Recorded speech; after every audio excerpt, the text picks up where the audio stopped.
गतिमा ज्ञानेन्द्र वार्ता र युद्ध शीर्षक रहेको अध्याय लिएर म फेरि उपस्थित भइसकेकी छु।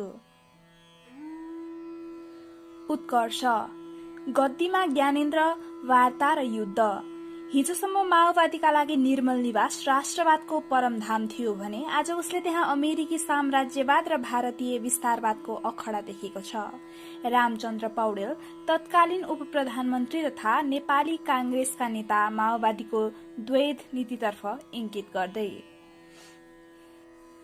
2058 असार 28 मा माओवादीले नेपाल बन्द घोषणा गरेका थिए। त्यसलाई सफल पार्न पश्चिम क्षेत्रका करिब 1200 छापामा रोल्पामा एकत्रित भएर दाङको भालुबाङ स्थित प्रहरी तालिम केन्द्रमा हमला गर्न जाँदै थिए। तर योजना चुहिएको थाहा पाएपछि बीच बाटोबाटै फर्किए। तैपनि बन्द सफल पार्न कतै धक्का दिनै पर्ने थियो। उनीहरूले सबै वस्तुस्थिति थाहा पाएको रोल्पाकै होलेरी इलाका प्रहरी कार्यालयलाई छाने। माओवादी आक्रमणको त्रासले सधैँ झैं रातभरि अल आउट भएर प्रहरीहरू बिहान 4 बजे फर्केका मात्र थिए घेराउमा परिहाले। माओवादीले गोली हान्न थालेपछि कसैले प्रतिकार नगरी हात उठाए। एकजना सही राजबहादुर गिरी चाहिँ भाग्न खोज्दा मारिए। इन्सपेक्टर मदन गुरुङ सहित 69 प्रहरी माओवादीको कब्जामा परे। दरबार हत्याकाण्ड भएको 41 दिनमै 5 दर्जन भन्दा बढ़ी प्रहरी अपहरित भएको खबरले काठमाडौँमा सनसनी मच्यायो। आश्चर्य के भने प्रहरीलाई उद्धार गर्न सरकारले दिएको निर्देशन मान्दै पहिलो पटक सेनाले गुल्मका कमाण्डोहरूलाई राप्ती पहाड़ पठायो। सुर्खेत स्थित 4 नम्बर बाहिनी मुख्यालयबाट पनि विशेष दस्ता लगियो। दाङलाई अपरेशनल बेस बनाएर होलेरी, बुढागाउँ, जुगार र कटेरी गाउँमा एक गरी 4 प्लाटुन फौज उतार्ने योजना बनाइयो। उद्देश्य थियो माओवादीलाई घेरेर सकेसम्म कम क्षतिमा अपहरित प्रहरी छुटाउने र लुटिएका हतियार फिर्ता गराउने। असार 29 को बिहान 6 बजेतिर पहिलो प्लाटुनलाई लिएर MI-17 हेलिकप्टर दाङबाट उड्यो।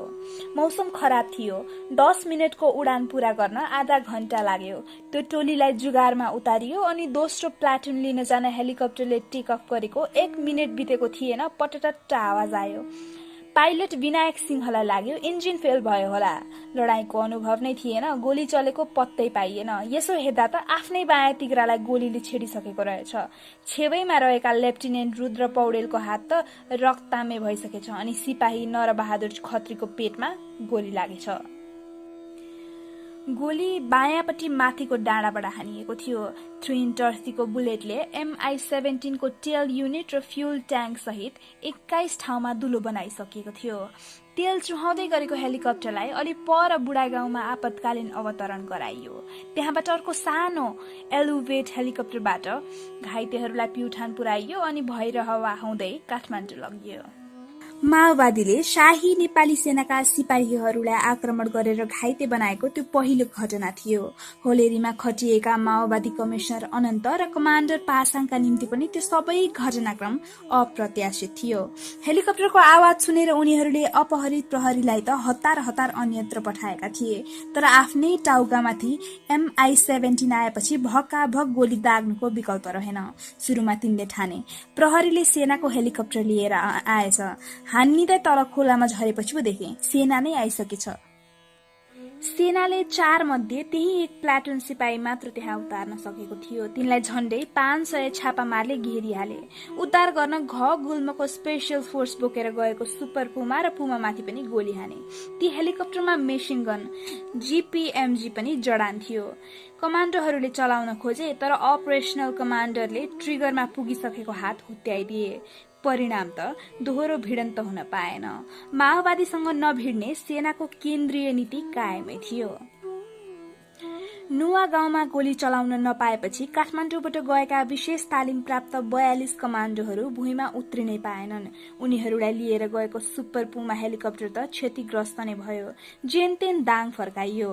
त्यससँगै मौसम कति बिग्रियो भने कुहिरो मात्र लागिरहने त्यो चिसो डाँडामा माओवादीबाट घेरिएका एक प्लाटुन सिपाही करिब 40 जना बाहिरी मद्दतको आशा त्याग्न बाध्य भए। माओवादी विरुद्ध पहिलो कारबाही असफल भएपछि बन्दक बनेका 1 प्लाटुन सिपाहीलाई कसरी जोगाउने भन्ने विषय सेनाका निम्ति प्रधान बन्यो। यता माओवादी चाहिँ अकस्मात भएको सैनिक परिचालन कसरी रोक्ने भन्नेमा लागेका थिए। त्यही फरक उद्देश्यले उनीहरू बीच अस्थायी मिलाप गरायो। होलेरीमा आफ्नो हातमाथि रहेको भए पनि सेनासँग लडिहाल्ने तयारीमा माओवादी थिएनन्।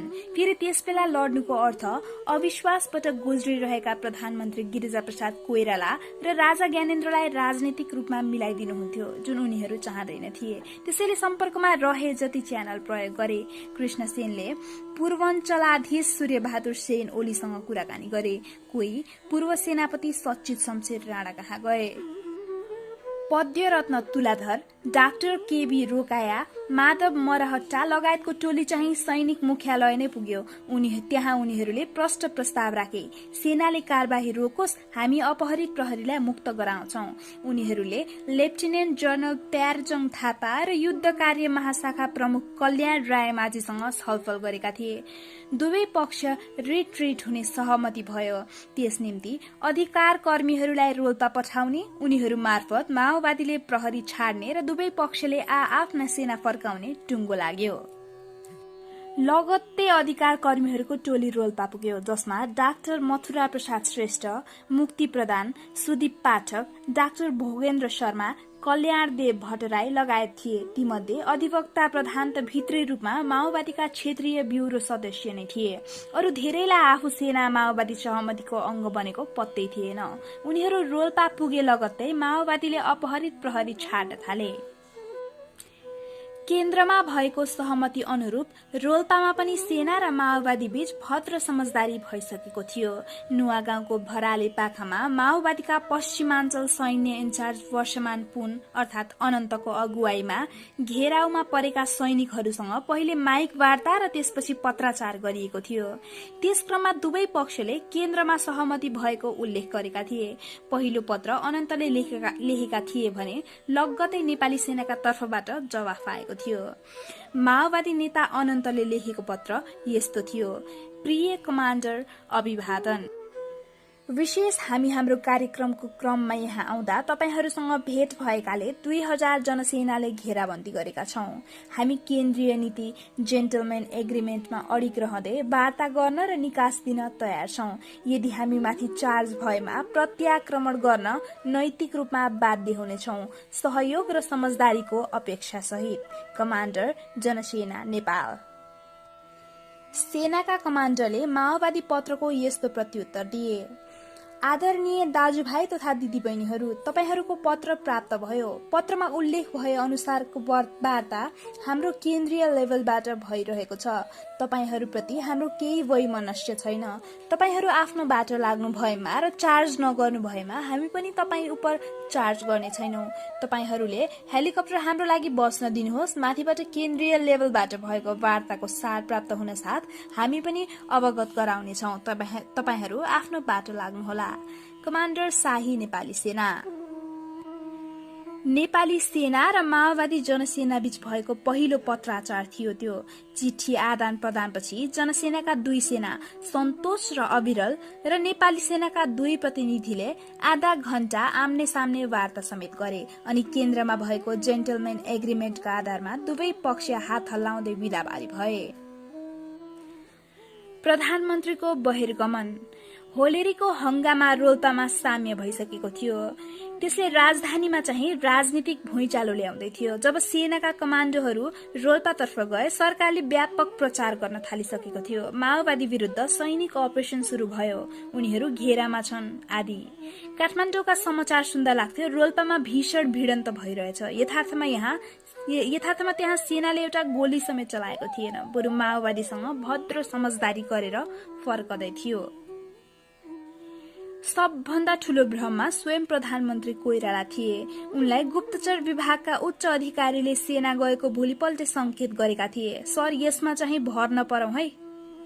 दाङका प्रजिअको रिपोर्ट पनि सेनाका ब्रिफिङ भन्दा फरक थियो, तर प्रधानमन्त्रीले पत्याएनन्। नपत्याउनुको आधार पनि थियो, किनभने जर्नेलहरूले टेबलमा नक्सा फिजाएर यताबाट यसरी अपरेसन गरिँदैछ, यति क्षेत्र नियन्त्रणमा आइसक्यो भनेर प्रधानमन्त्रीलाई बेली विस्तार नै लगाएका थिए। होलेरीमा हमला भएकै दिउँसो प्रधानमन्त्री कार्यालयमा बसेको राष्ट्रिय सुरक्षा परिषदको बैठकले त्यहाँ सेना पठाउने निर्णय गरेको थियो। उक्त बैठकमा रक्षा मन्त्री महेश आचार्यले भर्खरै लागू भएको एकीकृत आन्तरिक सुरक्षा तथा विकास योजना IISDP कै कार्यदेश अन्तर्गत सेना जानुपर्ने कुरा राखेका थिए। त्यसरी जाँदा सेनाले आफूमाथि कोही आइलागे मात्र आत्मरक्षाका लागि प्रत्याक्रमण गर्न सक्थ्यो। माओवादीद्वारा अपहरित प्रहरीको उद्धार गर्न त्यस्तो कार्यादेश प्राप्त नभएको र राष्ट्रिय सुरक्षा परिषद अन्तर्गत नै परिचालनको निर्णय हुनुपर्ने सेनापति प्रज्वल शमशेर राणाको अडान थियो। उनले रोल्पा मात्र नभएर अन्य भागमा पनि कारबाही गर्न पाउनुपर्ने माग समेत राखेका थिए, किनभने रोल्पामा भिडन्त हुन थालेपछि माओवादीले अन्यत्र आक्रमण गर्न सक्थे। प्रधानमन्त्रीले समेत IISDP अन्तर्गत नै सेना परिचालन गर्ने भनेपछि सेनापति राणा अडानमा टिकिरहन सकेनन्। सेना फिल्डमा त गयो, तर मानसिक भौतिक रूपमा तयार थिएन। वास्तवमा सिपाहीलाई बिना तयारी लडाईँमा पठाइएको थियो। कतिसम्म भने सबै कमान्डरलाई सँगै राखेर अपरेसनल प्लानबारे ब्रिफिङ समेत गरिएको थिएन। त्यहाँ लगिएका 4 मध्ये एउटा प्लाटुन मात्र भुइँमा उत्रन सकेको थियो, त्यो पनि माओवादीबाट घेरियो। कमान्डो फोर्स त पुग्नै पाएन। 2टा सैनिक हेलिकप्टर क्षतिग्रस्त भए अनि मौसम कति बिग्रियो भने पैदल वा हवाई कुनै कारबाही चलाउन सम्भवै भएन। माओवादी विरुद्ध लड्न पठाइएको सेना उसैसँग सम्झौता गरेर फर्कियो। सेनालाई त्यसो गर्ने निर्देशन कसले दियो? सरकार स्वयं बेखबर थियो। आक्रोशित प्रधानमन्त्रीले सेनापतिको राजीनामा मागे, तर राजाले प्रधानमन्त्रीकै राजीनामा मागिदिए। आफ्नो स्वीकृति बेगर कोइरालाले माओवादी विरुद्ध लड्न सेना पठाएकामा राजा असन्तुष्ट थिए। उनले सैनिक कारबाही बीचैमा रोक्न निर्देशन दिए। त्यही विषयलाई लिएर चर्काचर्की परेपछि राजाले प्रधानमन्त्रीलाई असान्दर्भिक आरोप लगाए। PM, तपाईले त जनताले भ्रष्टाचारी पो भन्दा रहेछन्। झनक्क रिसाउँदै कोइरालाले जवाफ फर्काए, सरकार मेरो बारेमा मात्र के, राजदरबार हत्याकाण्डका बारेमा जनताले सरकारलाई के भन्छन् म भन्दै हिँडु? धेरै मानिसले मसँग भनेका छन् दरबार हत्याकाण्डमा सरकारको हात छ। राजा र प्रधानमन्त्रीका रूपमा उनीहरू बीच 2058 साउन 4 को अपराह्न भएको त्यही वार्तालाप अन्तिम थियो। कोइराला खल्तीमा लिएर गएको राजीनामा बुझाएर दरबारबाट निस्किए र सोझै धोबी चौर स्थित वरिष्ठ अधिवक्ता गणेश राज शर्माको घरमा पुगे। त्यसताका कोइराला कुनै विशेष सल्लाह लिनु पर्यो भने त्यहाँ जाने गर्थे। सबै कुरा सुनेपछि शर्माले भने, राजाले ठूलो गल्ती गरेका छन्, उनले रगतको आँसु बगाउनु पर्ने दिन आउनेछ। त्यस्तै भयो। कालान्तरमा कोइरालाकै नेतृत्वमा भएको आन्दोलनले ज्ञानेन्द्रको गद्दी मात्रै छिनेन, राजतन्त्रलाई नै पाखा लगायो। तर त्यसका निम्ति धेरै वर्ष पर्खनु पर्यो। झण्डै 5 वर्षपछि कोइरालाले गल्ती स्वीकारे। मैले परिचालन गर्न खोज्दा सेना गएन भनेर मैले टुडी खेलबाट बोलिदिनु पर्थ्यो। बोलिन, त्यो मेरो ठूलो गल्ती हो, ब्लन्डर हो। सेनाले आफ्नो आदेश नमानेको बारे प्रधानमन्त्री कोइरालाले चालू संसद अधिवेशनमा भण्डाफोर गर्न सक्थे। सुरक्षा परिषद अध्यक्षका हैसियतमा सेनापतिसँग स्पष्टीकरण सोध्न सक्थे, तर त्यस्तो केही नगरी आफै राजीनामा दिएर हिँडे। अघिल्लो वर्षको दुनै प्रकरणले गृहमन्त्रीलाई हटाएको थियो। होलेरीले प्रधानमन्त्रीलाई नै पाखा लगायो। दरबार र माओवादी बीचको अघोषित कार्यगत एकताले त्यो सम्भव तुल्याएको थियो। तथापि केही व्यक्तिको धारणामा चाहिँ प्रधानमन्त्री कोइराला सुटुक्क राजीनामा दिएर किन बाहिरिए भने उनी अन्य कारणले गर्दा पनि पद त्याग्ने निधोमा पुगिसकेका थिए। त्यसबेला सानेबानीका लागि लाउडा कम्पनीको जहाज भाडामा लिँदा भ्रष्टाचार भएको भन्दै कोइरालाको राजीनामा मागेर एमाले लगायतका विपक्षीहरूले 57 दिन संसद अवरुद्ध गरेका थिए। पार्टीभित्र शेरबहादुर देउबा संसदीय दलमा अविश्वास प्रस्ताव ल्याउने तयारीमा थिए। आफ्ना उपप्रधान एवं गृहमन्त्री रामचन्द्र पौडेलले होलेरी हंगामाकै बीच असार 29 अकस्मात राजीनामा दिएका थिए। ती सबै कारणले राजनीतिक चेपुवामा परेका कोइरालाका निम्ति होलेरी प्रकरण पद त्याग्ने सम्मानजनक बहाना बन्यो। कोइरालाका ठाउँमा सेना, दरबार र माओवादी समेतले अनुकूल ठानेका कांग्रेसकै देउबा प्रधानमन्त्री बने। बुटवल वार्ता। माओवादी विरुद्धको सरकारी कारबाहीलाई लिएर भारतले सम्भवतः पहिलो पटक चासो देखाएको थियो होलेरी प्रकरणमा। त्यसबेला सेना परिचालन गर्न नदिएर राजाले ठिक गरेनन् भन्ने लागेको थियो भारतीयहरूलाई। दिल्ली स्थित तत्कालीन नेपाली राजदूत भेष बहादुर थापाका अनुसार त्यसबेला भारतीय बुझाइ के थियो भने यदि राजाले त्यहाँ माओवादी विरुद्ध सैनिक कारबाही गर्न दिएको भए माओवादी आन्दोलनको अन्त्य लगभग त्यहीबाट हुन्थ्यो, किनभने महत्वपूर्ण नेताहरू घेराभित्र परिसकेका थिए। राज्य विरुद्ध युद्धको घोषणा गरेका र भारत विरोधी नारा लगाइरहेका उग्र वामपन्थी तत्त्वहरूलाई कमजोर पार्ने प्रबल सम्भावना हुँदाहुँदै पनि राजाले त्यो प्रयास किन रोके? राजदूत थापालाई दिल्लीमा सोधियो। उनलाई विदेश मन्त्री जसवन्त सिंहले नै सोधेका थिए, महाराजले किन माओवादी विरुद्ध सेना परिचालन गर्न दिएनन्? राजदूतलाई बोलाएर विदेश मन्त्रीले प्रश्न गर्नुको अर्थ आधिकारिक रूपमा आफ्नो असन्तुष्टि दर्ज गर्नु थियो, तर थापालाई जानकारी थिएन। सेनालाई राजाले रोकेको हो कि अरू कसैले? साउथ ब्लकमा कूटनीतिक जवाफ फर्काएर उनी परामर्श बैठकका लागि काठमाडौँ आए। परराष्ट्र मन्त्रालय या अरूलाई सोधेर काम थिएन, सिधै राजा ज्ञानेन्द्रसँगै जिज्ञासा राखे। नेपालीले नेपालीलाई मारेर के फाइदा हुन्छ? यसले राजनीतिक समाधान निकाल्छ र? राजाको जवाफ अमूर्त थियो, जुन भारतीय सरोकारलाई सम्बोधन गर्ने किसिमको थिएन।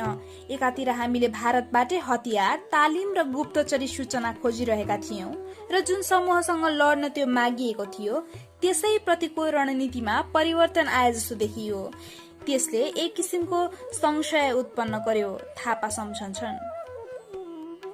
वास्तवमा राजा माओवादीसँग राजनीतिक समझदारीको सम्भावना पनि पहिले आउँदै थिए। होलेरीमा सेना माओवादी सहमति भए लगत्तै 2058 साउन पहिलो साता कर्णेल दिलीपजङ रायमाझीले माओवादी नेताद्वय तोप बहादुर रायमाझी र चन्द्र प्रकाश खनाल अर्थात बलदेवलाई बुटवलमा भेटे। उक्त भेटघाटका सूत्रधार DR लामिछाने थिए, जसले यसअघि पनि बुटवलमै उनीहरू बीच भेट गराइसकेका थिए। दरबारले रायमाझीलाई 2054 सालदेखि नै माओवादीको अध्ययन र सम्पर्कका निम्ति खटाएको थियो। भेट्ने बित्तिकै उनले माओवादी नेताहरूलाई भने, अट्याक नगर्नुहोस् भन्दा भन्दै तपाईहरूले त्यस्तो गर्नुभयो, अब हामीसँग विकल्प छैन। तपाईहरू कि वार्तामा आउनुहोस्, होइन भने सेनासँग लड्न तयार हुनुहोस्। भेटका क्रममा रायमाझीले दरबार हत्याकाण्ड युवराज दिपेन्द्रबाटै भएको जिकिर गर्दै नयाँ राजामाथि शंका नगर्न पनि अनुरोध गरेका थिए। माओवादीको ध्यान चाहिँ अर्कै थियो। कुरा गर्न आएका मध्ये एक नेताले भने, तपाईहरू अर्थात सेना र हामी मिलौं, राजालाई कुनै किसिमको सम्मानित स्थान दियौं, त्यसो भयो भने नेपाललाई नयाँ ठाउँमा लैजान सकिन्छ। बुटवल वार्तापछि माओवादी नेतृत्वले दरबारलाई पत्र पठायो। DR लामिछानेले ल्याएको त्यो पत्र नखोलिकन रायमाझीले सैनिक सचिव विवेक कुमार शाहलाई दिए अनि त्यहाँबाट राजा ज्ञानेन्द्र कहाँ पुग्यो। त्यसपछि माओवादीहरू पहिलो शान्ति वार्तामा आए। बुटवलमा रायमाझीसँग भएको कुराकानी पश्चात सेनासँग तत्काल सम्झौता नहुने देखेपछि उनीहरू वार्तामा आउन तत्पर भएका थिए। पहिलो शान्ति वार्ता। अनुदारवादी कोइरालाका ठाउँमा प्रधानमन्त्री बनेका देउबा केही महिनादेखि माओवादीसँगै संवादमा थिए। उनी संयोजक रहेको माओवादी समस्या समाधान उच्च स्तरीय सुझाव समितिले सरकारलाई भर्खरै प्रतिवेदन बुझाएको थियो। देउबाले प्रधानमन्त्री पदको शपथ नलिँदै 2058 साउन 8 मा युद्धविराम आह्वान गरे। प्रचण्डले त्यसै दिन स्वीकारे। प्रहरीलाई पछाडि धकेलेर र सेनालाई होलेरीबाट फर्काएर विजेताको मुडमा माओवादीहरू वार्ता गर्न काठमाडौँ आए। युद्धविराम हुनासाथ साउनमै भारतको सिलिगुडीमा बसेको माओवादी केन्द्रीय समितिको एक साता लामो बैठकले कृष्ण बहादुर महराको नेतृत्वमा अग्निप्रसाद सापकोटा र टोप बहादुर रायमाझी रहेको वार्ता टोली गठन गर्यो। अर्का नेता कृष्ण ध्वज खड्का प्रधानमन्त्री देउबा र गृहमन्त्री खुम बहादुर खड्कासँग प्रत्यक्ष सम्पर्कमै थिए। ती सबैलाई नियन्त्रण र निर्देशन भने काठमाडौँमै रहेका राम बहादुर थापा अर्थात बादलले गर्थे। सरकारले चाहिँ भौतिक योजना तथा निर्माण मन्त्री चिरञ्जीवी बागलेको संयोजकतामा 5 सदस्यीय वार्ता टोली गठन गर्यो, जसमा सबै कांग्रेसका मन्त्री थिए। चक्रप्रसाद बास्तोला, नरहरि आचार्य, विजय कुमार गच्छेदार र महेश आचार्य।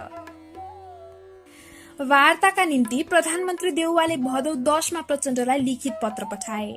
4 दिनपछि ललितपुरको गोदावरी भिलेज रिसोर्टमा पहिलो औपचारिक संवाद भयो, तर त्यो उपलब्ध विहीन परिचयात्मक सत्र सरह बन्यो। भलै दुवै पक्ष शान्तिपूर्ण वार्ताका माध्यमद्वारा मुलुकका सबै मतमानन्तर र समस्याहरूको निकास खोज्ने संयुक्त प्रतिबद्धता सार्वजनिक गरेर वार्तास्थलबाट निस्किए। पहिलो चरणको वार्तापछि मतमानन्तर घटेन, अरु बढ्यो। भदौ 12 मा सिन्धुपाल्चोकको सभामा भाग लिन गइरहेका माओवादी कार्यकर्तालाई सेनाले समात्यो। माओवादीले पनि थुप्रै ठाउँमा बल प्रयोग गरे। भदौ 19 मा प्रधानमन्त्री देउवाले माओवादीको नियतमाथि शंका पैदा भएको बताए। 3 दिनपछि रक्षा मन्त्रालयले विज्ञप्ति जारी गरेर माओवादीले सैनिक परिवारलाई भड्काउन खोजेको आरोप लगाउँदै त्यस्तो कार्य नरोके कठोर कारबाही गर्ने चेतावनी दियो। भोलिपल्ट विरोधमा उत्रेको माओवादी समूहमाथि सेनाले गोर्खाको आप पिपलमा पहिलो पटक गोली चलायो। 4 जना घाइते भए। त्यससँगै देशका विभिन्न भागमा अघोषित रूपमा सेना परिचालन गरियो। दुई पक्षबीच विश्वासको गहिरो संकट छाइसकेको थियो। सेना युद्धको तयारीमा लागे जस्तो देखिन्थ्यो। नयाँ ठाउँमा ब्यारेक राख्ने, स्थलगत सर्वेक्षण गर्ने काम जारी थियो। माओवादी पनि समानान्तर तयारीमा लागिसकेका थिए। उनीहरूले ठाउँ ठाउँमा तालिम र प्रशिक्षण शिविर चलाए। भदौ तेस्रो साता रोल्पाको कुरेलीमा देशभरिका छानिएका छापामारहरूको केन्द्रीय भेला गरेर जनमुक्ति सेना नेपाल गठन गरे। त्यही ठाउँमा राजनीतिक भेला गरेर केन्द्रीय जनसरकारका रूपमा बाबुरामको नेतृत्वमा संयुक्त क्रान्तिकारी जनपरिषद पनि बनाए। दोस्रो चरणको वार्ता नाटक जस्तो भयो। माओवादीले त्यो आफ्नै राजधानी रोल्पामा गर्न चाहे, तर सरकारले मानेन। अनि वार्ता थलो छानियो बर्दियाको ठाकुरद्वारा। छापामारलाई भावी युद्धबारे राजनीतिक प्रशिक्षण दिएर रोल्पाबाट सोझै झरेका महरा भदौ 28-29 मा वार्ताको टेबलमा बसे। त्यहाँ उनले पेश गरेका 31 बुँदे मागमा संविधानको खारेजी, संसद र सरकार विघटन गरी अन्तरिम सरकार गठन तथा गणतन्त्रको संस्थागत विकास मुख्य थिए।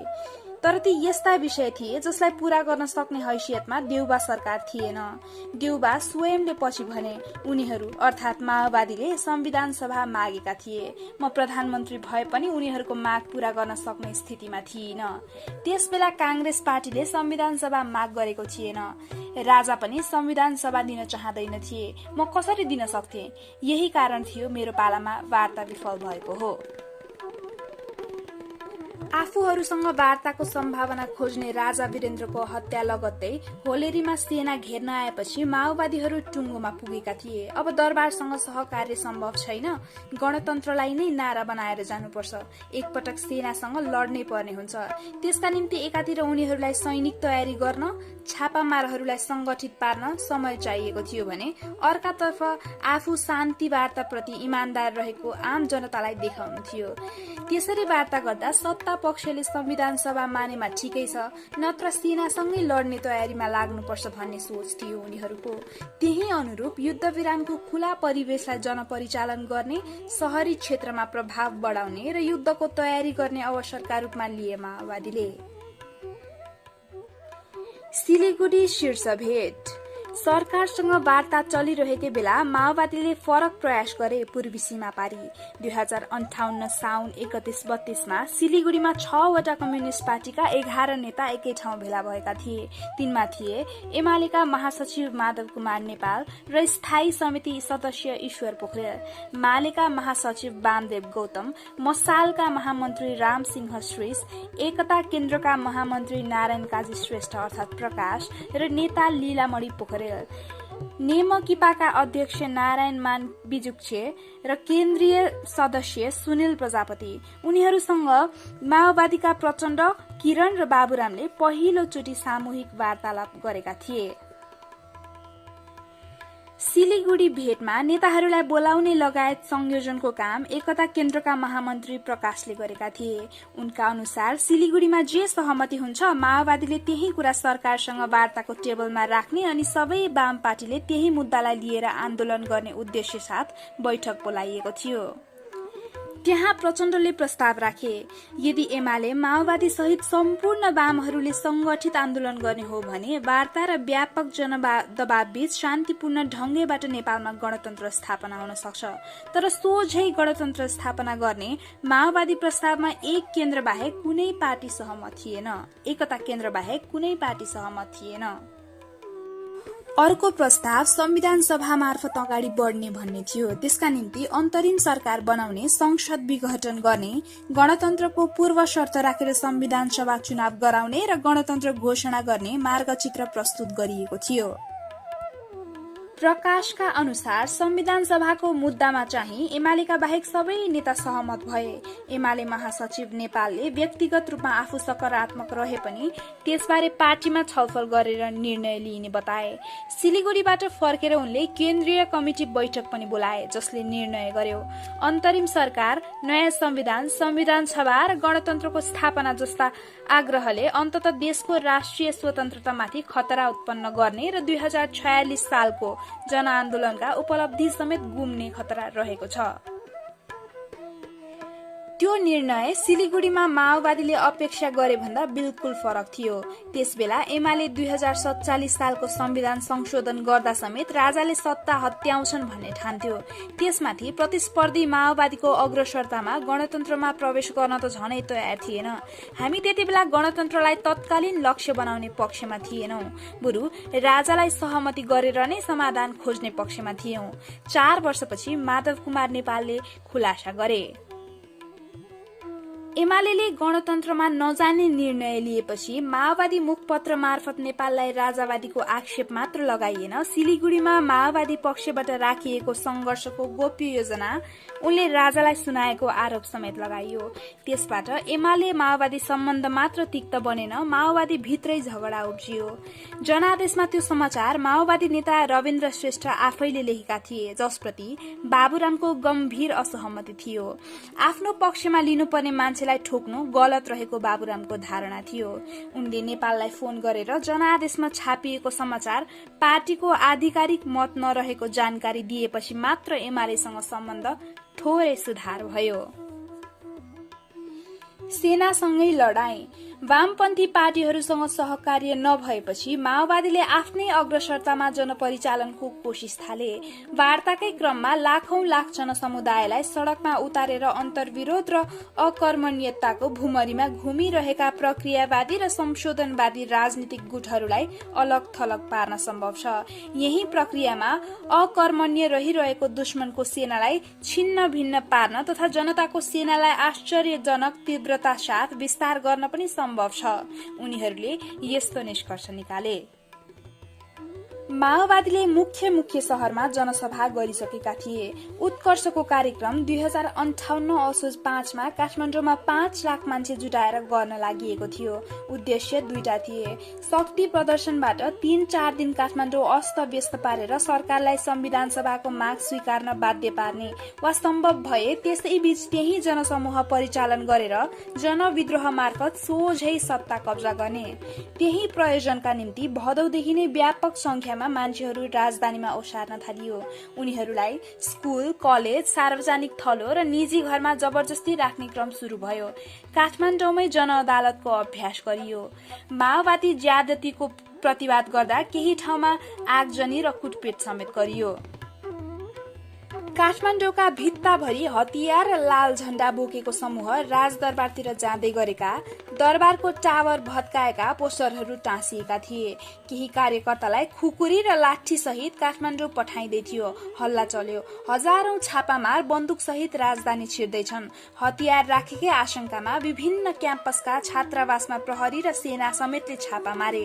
राजा ज्ञानेन्द्रले प्रधानमन्त्री देउवालाई बोलाएर असोज 5 को कार्यक्रम नरोके माओवादीले काठमाडौँ कब्जा गरेको घोषणा गर्ने र त्यस्तो अवस्थामा सेनाले समेत स्थिति सम्हाल्न नसक्ने जानकारी दिए। 2 दिनपछि नै सरकारले राजधानीमा 1 महिनासम्म सभा जुलुस गर्न नपाइने निषेधाज्ञा जारी गर्यो। त्यस बेलाको एउटा अन्तर्राष्ट्रिय घटनाले माओवादीलाई रक्षात्मक र सरकारलाई आक्रामक बन्न प्रेरित गर्यो। ओसामा बिन लादेनको अल कायदाले भदौ 26, 2001 सेप्टेम्बर 11मा अमेरिकामा आतंककारी आक्रमण गरेपछि विश्व राजनीतिमै नयाँ तरंग आयो। अमेरिकाले विश्वव्यापी रूपमा आतंकवाद विरोधी अभियान थाल्यो, जसले आफूलाई अमेरिका नजिक ठान्ने प्रधानमन्त्री देउबा र राजा ज्ञानेन्द्र समेतको हौसला निकै बढायो। राष्ट्रिय र अन्तर्राष्ट्रिय दुवैतर्फ प्रतिकूलता भोग्नु परेपछि माओवादी निकै रक्षात्मक हुन पुगे। असोज 5 को बहुप्रचारित सभा रद्द गर्न बाध्य भए।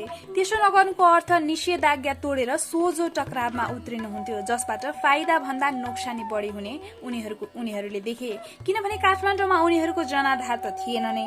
बाहिरियाहरूको ज्यादतीले उल्टो रैथाने बासिन्दा विरोधमा उत्रेका थिए।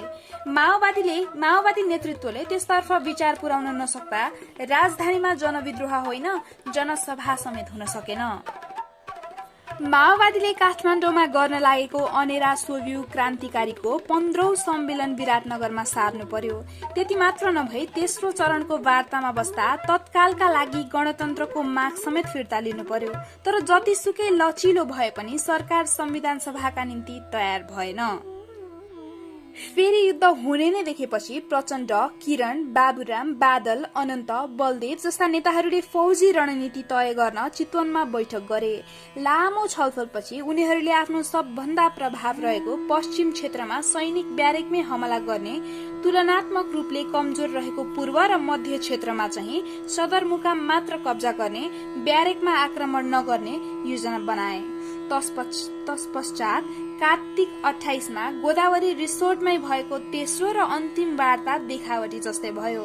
सरकारी पक्षले 2047 सालको संविधानबाटै समाधान खोज्न सकिने धारणा राख्यो भने माओवादी पक्षले संविधान सभा भन्दा तल नओर्लिने अडान दोहोर्यायो। वार्ता थलोमा वार्ताकारहरू कसैलाई मोबाइल लैजान दिइएको थिएन। साँझ 8 बजेतिर प्रधानमन्त्रीका स्वकीय सचिव रतन ऐरको फोन बज्यो। उताबाट कसैले महरालाई माग्यो। फोन संवादपछि महराहरू वार्ता टुङ्ग्याएर हिँड्न हतारिए। निरर्थक वार्तामा नअल्मलिन सायद माओवादी हाइकमान्डको निर्देशन थियो त्यो। गोदावरीबाट हिँडेका महराहरू कतै अलप भए। सरकारी संयोजक चिरञ्जीवी बाग्देलाई तेस्रो चरणको वार्ता सकेसम्म छोट्याएर दक्षिण कोरियाको भ्रमणमा जाने हतारो थियो। उनले पनि चौथो चरणको प्रयास गर्दै गरेनन्। अन्यलकै बीच 2058 मंसिर 6 मा प्रचण्डले वार्ताको औचित्य समाप्त प्राय भएको घोषणा गरे। 2 दिनपछि पश्चिमतर्फ दाङको घोराही ब्यारेकमा माओवादीले सेनामाथि पहिलो हमला गरे। मध्य क्षेत्रको स्याङ्जामा त्यसै रात र पूर्वको सोलुखुम्बुमा 3 दिनपछि हमला भयो। तीमध्ये सबभन्दा भीषण हमला घोराहीमा गरिएको थियो, जहाँ नवगठित जनमुक्ति सेनाका करिब 1100 छापा मारे सेना, प्रहरी र निजामती अड्डाहरूमा एक साथ आक्रमण गरे। त्यस क्रममा मेजर नरेश उप्रेती सहित 14 सैनिक, 7 प्रहरी र 7 माओवादी मारिए।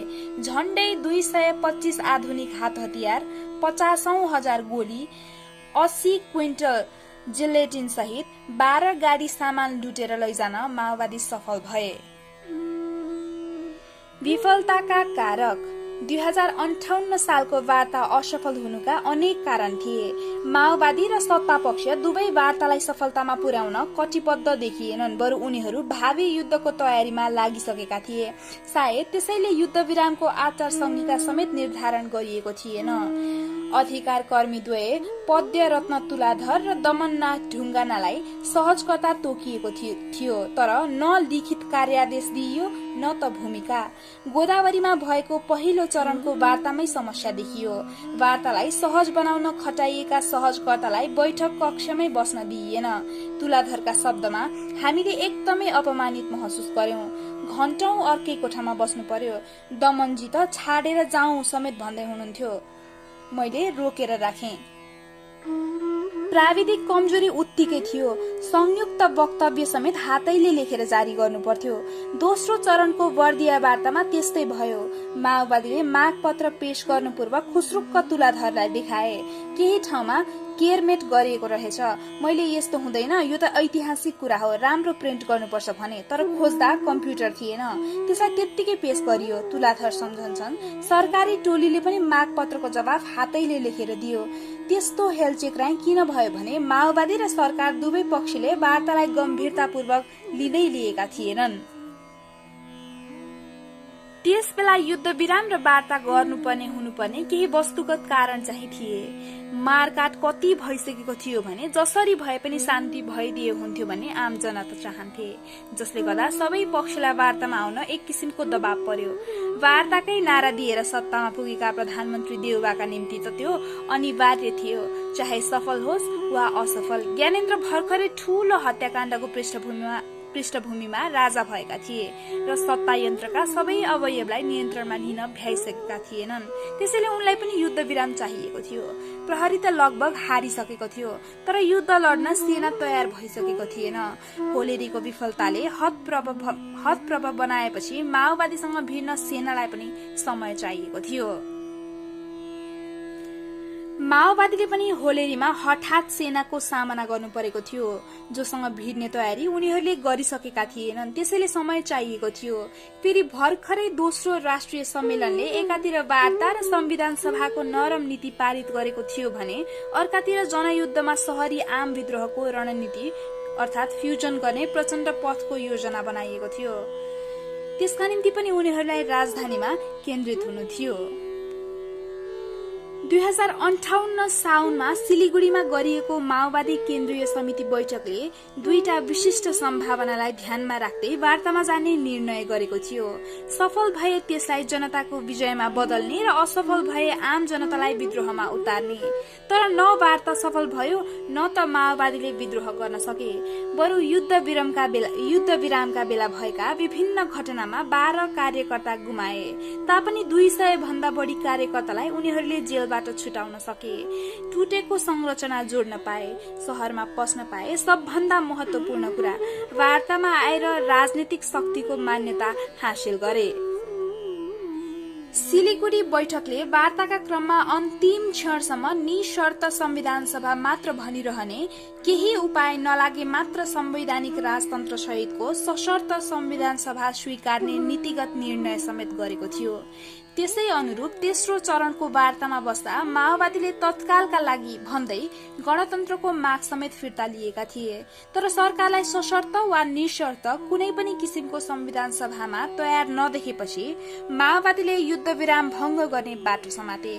यद्यपि नेपाली सेनासँगको युद्ध पनि अन्ततः संविधान सभाकै निम्ति दबाव हुनेछ भन्ने उपल्लो तहका नेताहरूको ठहर थियो।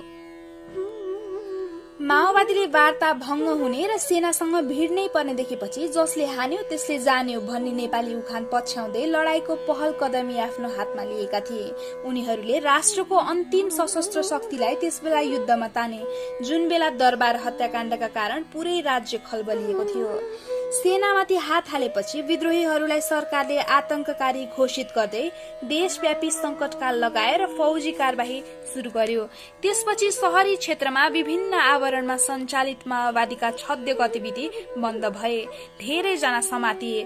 पलायन र गद्दारीका अनेक घटना भए। तर ग्रामीण क्षेत्रमा संकटकालले खासै असर पारेन। सेनासँग युद्धसँगै दरबार र माओवादी बीच लामो समयदेखि जारी अघोषित कार्यगत एकताको एउटा चरण समाप्त भयो। नयाँ सहकार्यका निम्ति माओवादीले अर्को शक्ति केन्द्र चयन गरिसकेका थिए। त्यो थियो दिल्ली।